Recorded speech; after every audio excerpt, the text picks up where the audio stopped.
Chapter 4. Perspective. I don't know why it took an interest in you, but I'd be careful. It's never helped anyone before.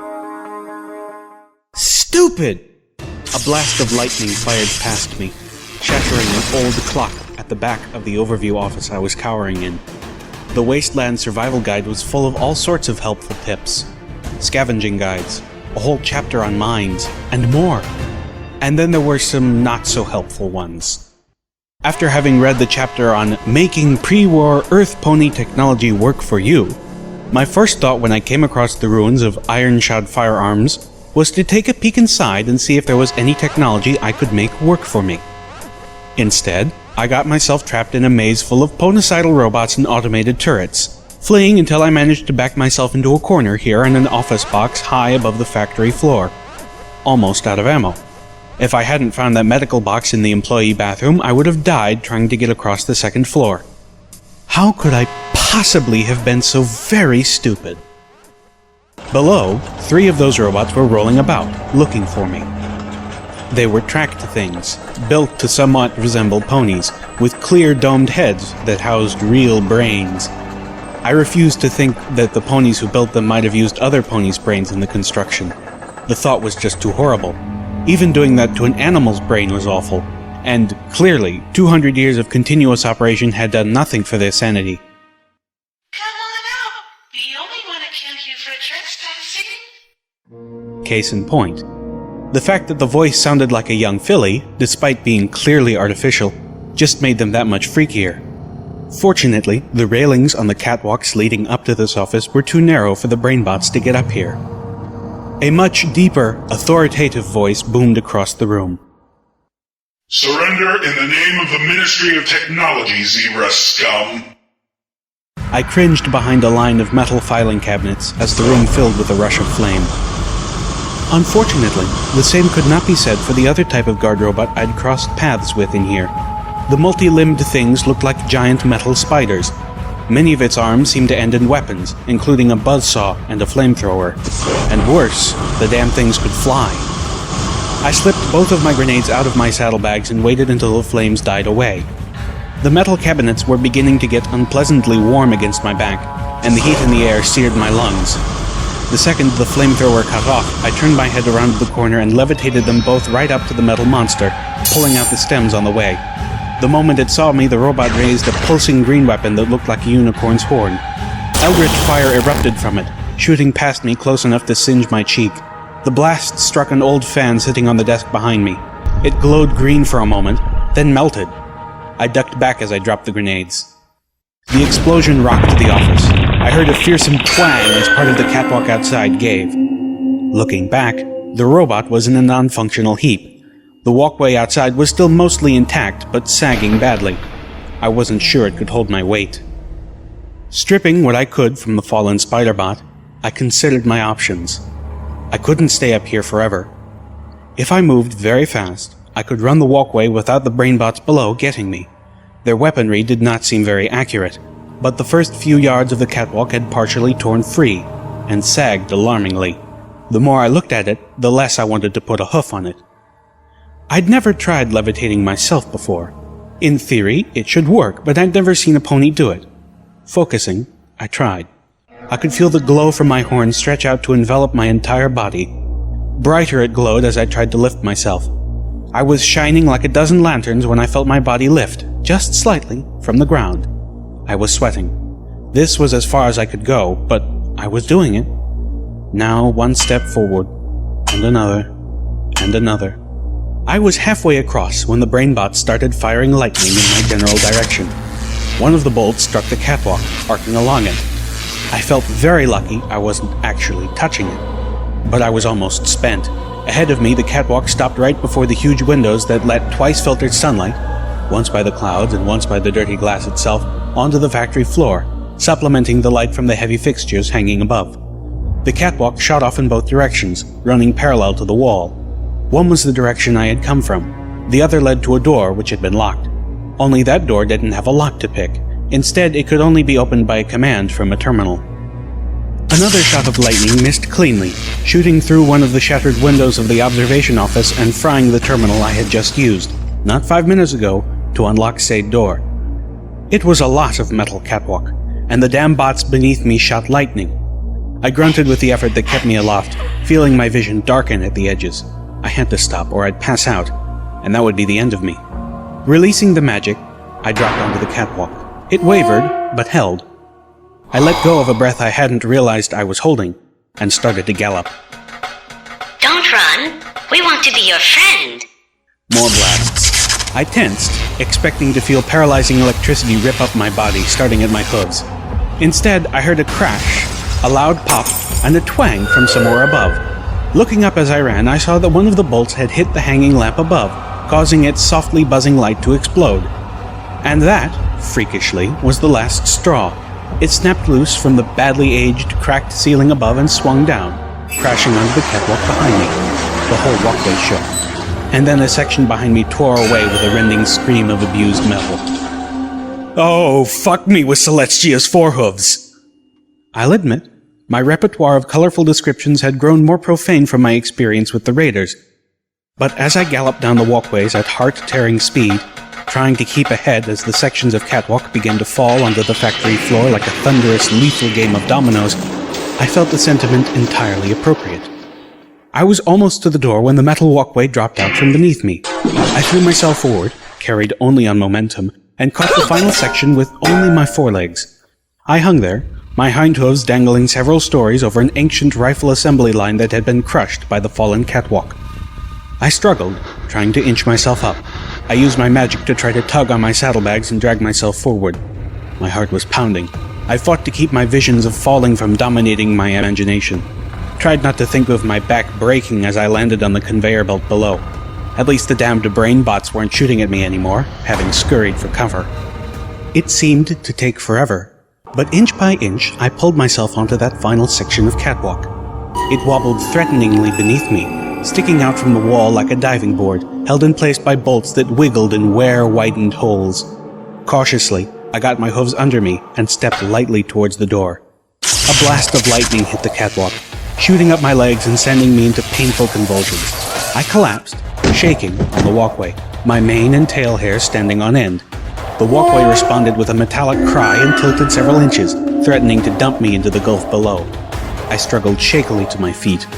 Another blast shot up from almost directly beneath me, missing the walkway by less than a foot and striking the ceiling above. Bits of singed plaster rained down. I gave the door a push and was vastly relieved when it swung open. Then the catwalk gave further. I lurched, wrapping my forelegs around the doorframe to keep from sliding down the now quite steep metal platform. A third electrical blast ripped through the air, striking another strip of industrial lighting whose light also exploded, making it swing perilously. Grunting, I pulled myself into the room. I turned and sat in the doorway, looking down at the brainbot rolling in circles directly below me, trying to figure out how to get to me. Then, with a strong kick of my forehooves, I knocked the last of the catwalk loose. It fell, scraping down the wall, until it smashed through the robot's brain case, pulping the organ inside and continuing down, ripping the machine roughly in half. I must admit that I found the crunch immensely satisfying. I realized that if the room I had successfully accessed at such great personal risk had not offered another way out, I would have been in deep trouble. Closing the door behind me, I felt immediately more comfortable. The room had been painted in what had once been a bright orange, and the paint had not lost all its warmth over time. The wood paneling probably brought a pleasant, homey feel to what I believed was clearly the factory overmayor's office. Now that wood was rotted and crumbling. On the back wall above the desk was an oversized logo in deeply tarnished bronze. Iron Shod Firearms. How do you like them apples? I didn't get it. Ignoring it, I looked around. Large, fancy desk. Chair. Filing cabinets. A poster in a backlit frame. The same poster I had seen several other times in the factory, but this one in better condition, showing graceful Pegasus ponies soaring through the sky, rainbows exploding behind them as they shot down on dark, demonic striped figures with evil, glowing eyes. Better wiped than striped. Join the equestrian forces today. A wardrobe. My eyes barely touched these, moving to the important things first. The office held a terminal I could hack, a wall safe I could pick, and a personal elevator that, if it worked, would get me safely to the first floor and out of this death trap. There was an ammo box under the desk. Then my eyes fell on something unique. Mounted on the opposite wall was a glass case, and in the case was a beautiful and perfectly preserved revolver. A similar model to mine, but crafted with what must have approached love. It had a scope and an ivory bit molded for extra comfortable fit in the mouth and ease of trigger. On the handle was an emblem, 3 apples. I tried my hoof, so to speak, at the safe first. It was tough, taking a few attempts, but after breaking one bobby pin, I learned better how to prevent further losses. The safe opened with a generous click. The impressive amount of objects made me wonder if my excursion into iron-shod firearms hadn't been worthwhile after all. I started sorting the treasure from the rubbish. Inside was a sack full of pre-war coins, a copy of Equestrian Army Today, a whole bunch of finance papers that ceased to mean anything hundreds of years ago, a box of what looked like bubble gum, I couldn't decipher the writing on it, a Spark-O-Magic battery, and finally an odd hoof-strapped Arcano-Tech device that looked like it was meant to interface with my pip-buck. Curious, I slid it on and let my pip-buck analyze it. Stealth buck. Invisibility spell. 1 charge. Hot damn. Next was the terminal. Pulling out my old utility suit, I slid out my access tool and started to work. The terminal was tougher to crack than the previous ones. Even with my tools, I had to abort several times to avoid getting locked out. I pulled another apple from my bag and bit into it, intent on the screen, only to hit something painfully hard. Levitating the apple up to eye level, I saw a bullet embedded in it. Looking down at my saddlebags, there was indeed a small hole, although it took me a few minutes to remember when that had happened. Once in, I discovered a whole mess of old notes and messages. In addition, the terminal had a shutdown key for all the robotic security, and it could remotely open both the safe and the display case. I rolled my eyes, thanking the universe ever so much for giving me this potentially life-saving option, only now that I'd already fought my way to the finish and no longer needed it. I also realized that I could have saved myself a bobby pin if I had worked on the computer first. I told the terminal to open the display case. Doing so triggered a message. Cousin Braver, I know we ain't talked in some time, but the vorbav's take on the twist for the scary, and I might not have a chance to see you again. I want to mend fences. Now I ain't gonna muck this up with words. We all know how well that went last time. Instead, I'm sending you a little Macintosh as a gift and as an apology, to show you I'm sincere. Keep him safe for me, will ya?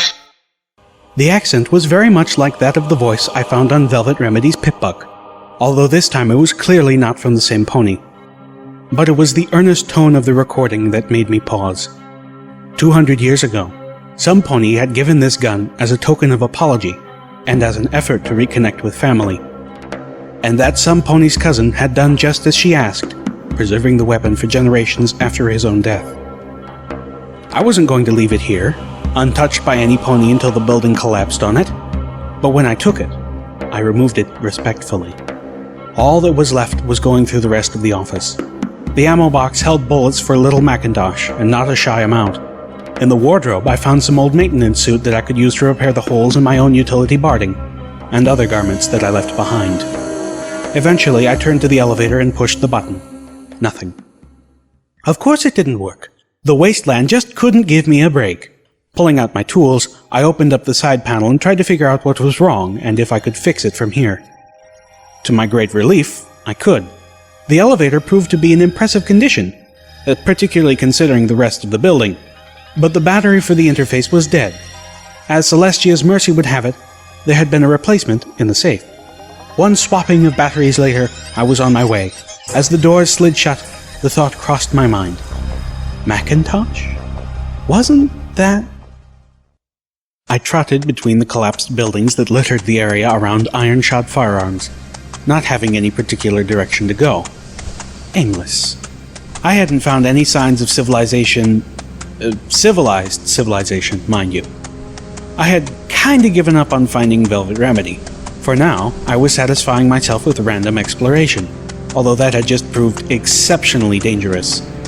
In Stable 2, I knew exactly what my future would be, as unbearably dull as it would have been.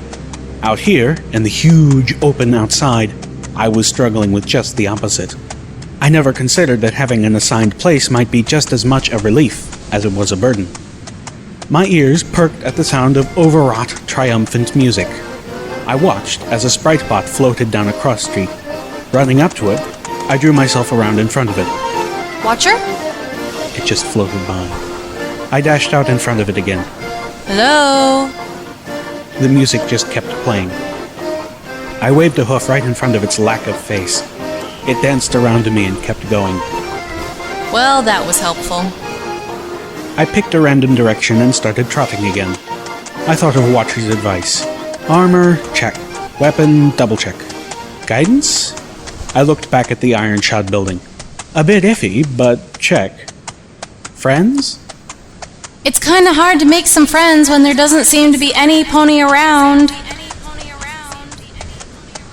My exasperated voice echoed off crumbling walls of concrete. If this was a quest, it was a lame one. I seriously needed something to do, preferably other than dodge and duck. In Stable 2, I felt painfully ordinary. I yearned to be special. Now I yearned to be anything. My downcast eyes chanced upon a Red Rider scooter amidst the ruins. Reaching out a hoof, I flipped it back onto its wheels and prodded it back and forth a few times. 3 of the wheels were locked with rust, but to my surprise, one still turned. Looking up, I found myself at the edge of a playground. The swings and slide jutted into the oddly colored air, blackened by ancient spellfire, like bones of a great dead beast. The merry-go-round was warped and canted. The skeleton of a baby pony was still curled up at one end. Sadness and immense shame flooded me. I had been feeling sorry for myself in the midst of all this? Another tiny skeleton lay against the burnt husk of a tree, 3 roller skates in the dirt near its hooves. The 4th? I doubted anyone would ever know. I plodded on, moving through the silent, impromptu graveyard. At the far end, sheltered by walls that were still mostly intact, I found an old vending machine. Sparkle Cola, the machine still advertised through the years of grime. It featured a backlit emblem of stylized carrots. Surprisingly, the machine still looked functional. Fishing out a few pre-war coins, I fed them into the machine. I didn't actually expect it would still have soda after all these years. I was astonished when the bottle rolled out dutifully. I suddenly realized how awfully thirsty I was. The Sparkle Cola was lukewarm, but actually rather delicious, with a delightfully carroty aftertaste. The clicking of my pip-up warned me that I was ingesting trace amounts of radiation with each swallow, but not enough to be harmful. And besides, if it reached a point where my radiation intake began making me sick, I had a couple Redeye potions, the only supplies from the iron-shod medical box that I hadn't needed to use just to survive the building.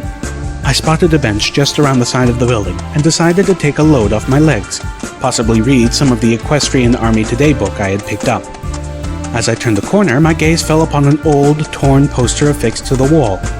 The image was the face of an elderly pony of an almost obtrusively pink coloration. Her mane was streaked with gray.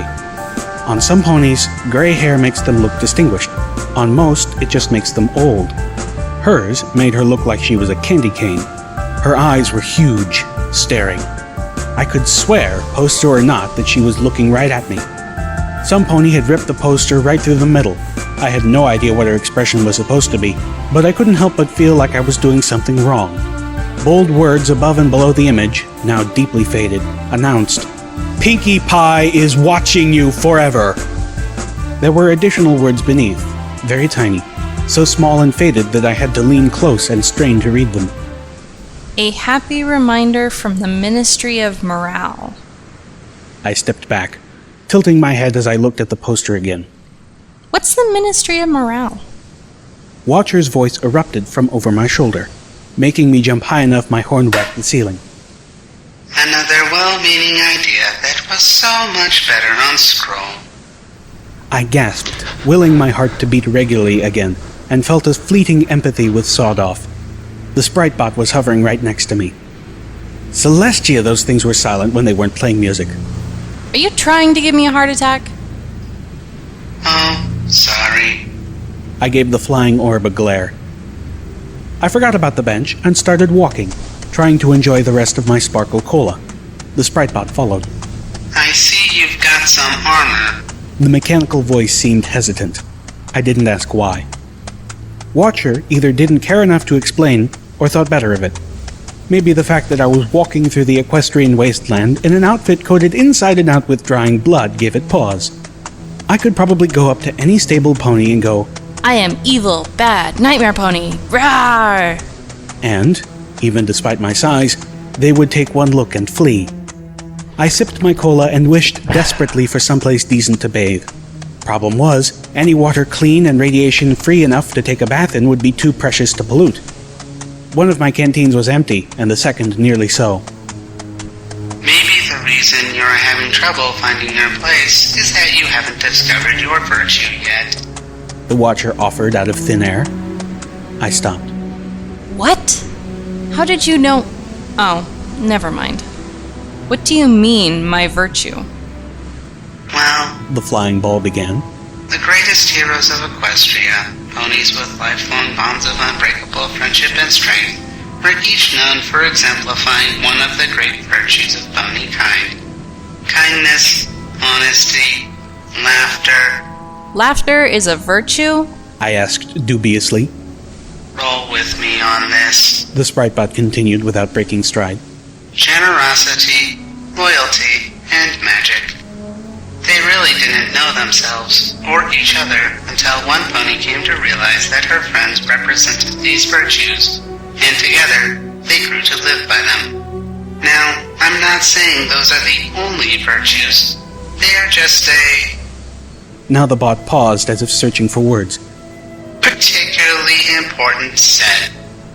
I'm just saying that perhaps if you learn to recognize the dominant virtue in your own heart, you will find yourself, and you won't need anyone or anything else to tell you your place in the world. Watcher's voice cut out with an abrupt pop, and the music once again poured from the bot.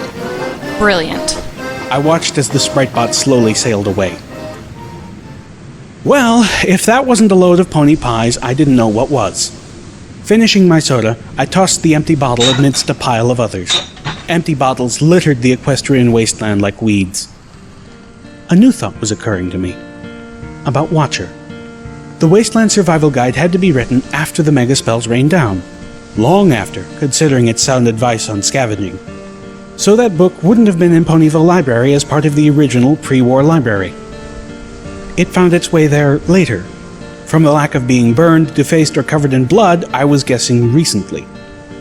Which made me wonder, did Watcher know about those poor ponies the raiders held captive?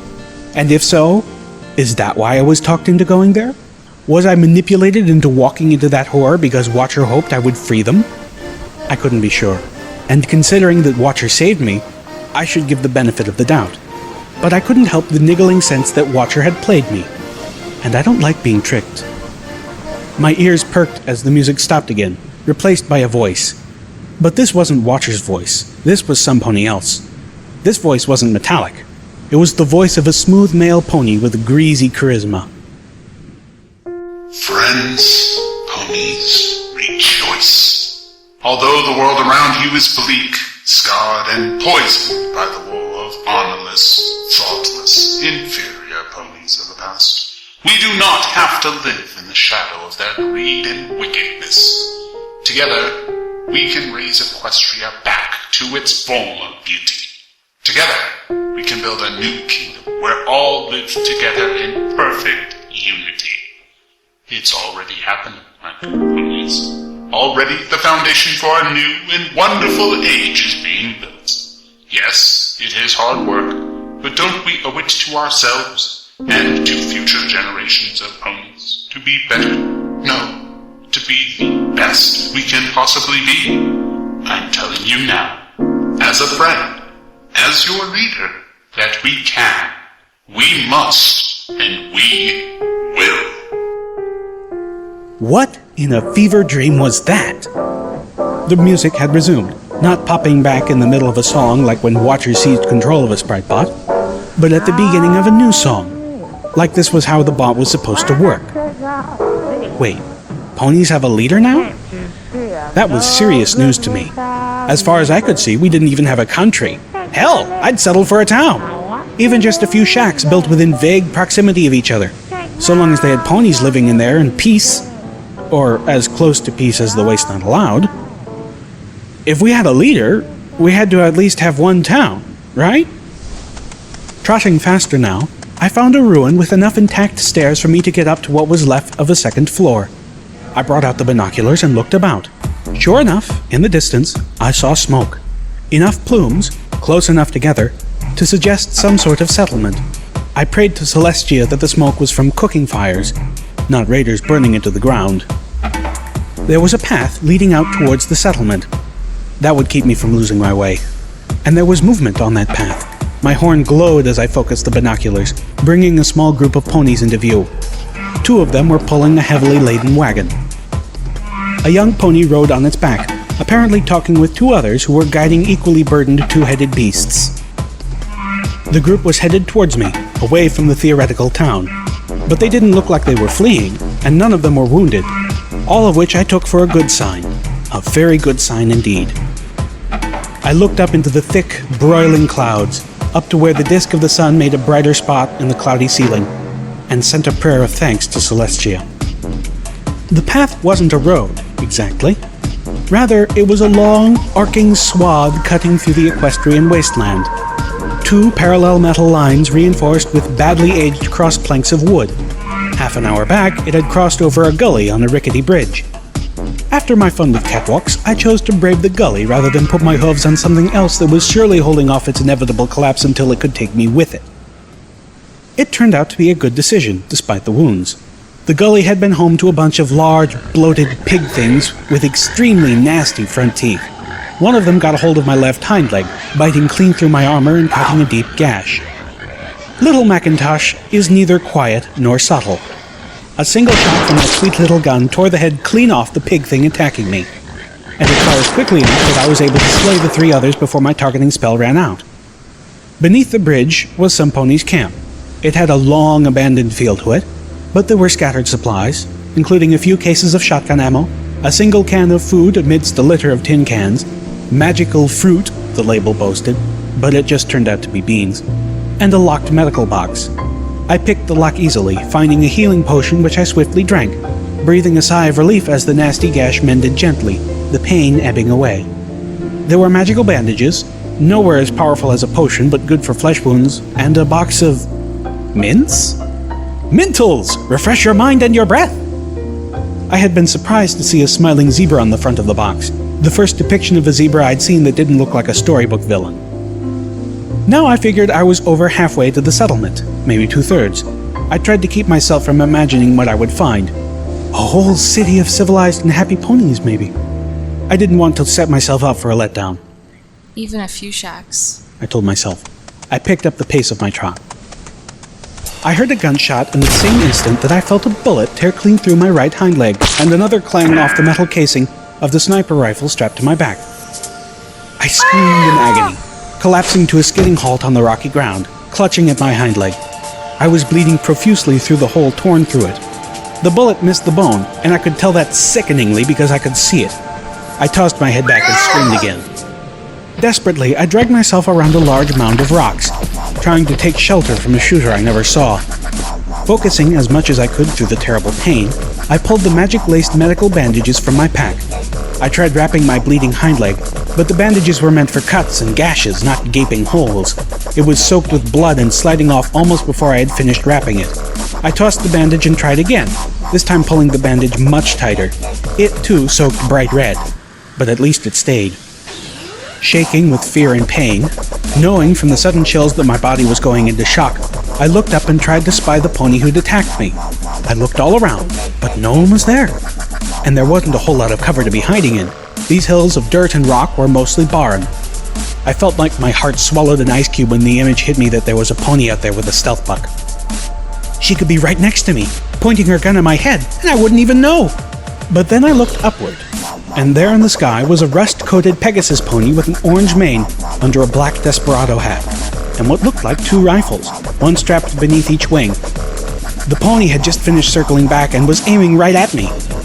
With panicked instinct, I levitated a large rock in front of my face as a shield. A crack rang in the air. 2 rifles fired simultaneously. The first bullet struck the rock, sending chips of stone flying and ricocheting, lodging in my canteen. The last of my water burbled out at my hooves. The second punched through my armor and embedded itself in my left shoulder, sending me reeling. Again, I collapsed, the pain peaking and then beginning to bleed off, which I knew wasn't a good sign. This time, I didn't think I would be getting back up again. So, this is what it was like to die? So overrated. My eyes felt heavy. I closed them. I don't think for long, but when I opened them again, I spotted the ponies drawing their wagon, coming over the hill. Behind them would be more ponies, guiding pack two-headed cattle things. I remembered the young pony in the back of the wagon. I doubted any of them would be looking up. Forcing myself to my hooves, I began dragging myself into the open. If I was going to die, it wasn't going to be laying down watching these people get slaughtered. My body screamed agony into my head, but I kept going, marching myself on lame legs until I was standing in the path right in front of the approaching group.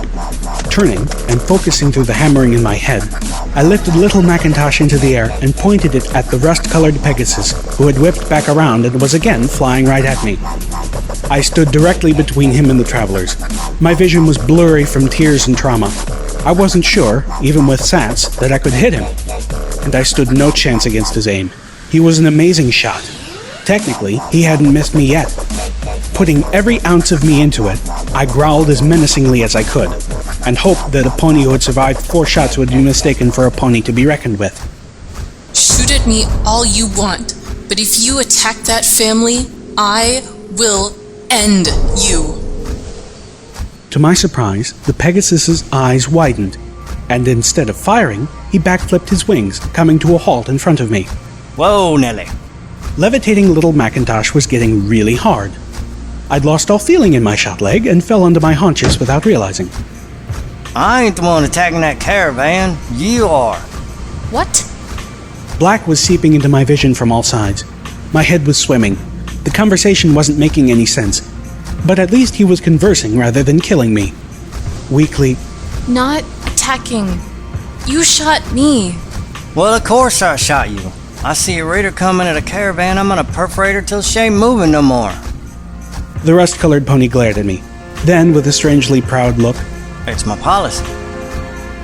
I felt my forelegs beginning to give. I was near collapse, but the words of the pony caused a fire to flash in my head. Little Macintosh had begun to sink towards the ground, but now it swung back up, pointed right between my attacker's eyes. I'm not a raider. The pony pointed at me argumentatively. You sure look like a raider. Seemingly from out of nowhere, the Colt from the wagon galloped into view. I tried to raise my voice in warning, but nothing came out.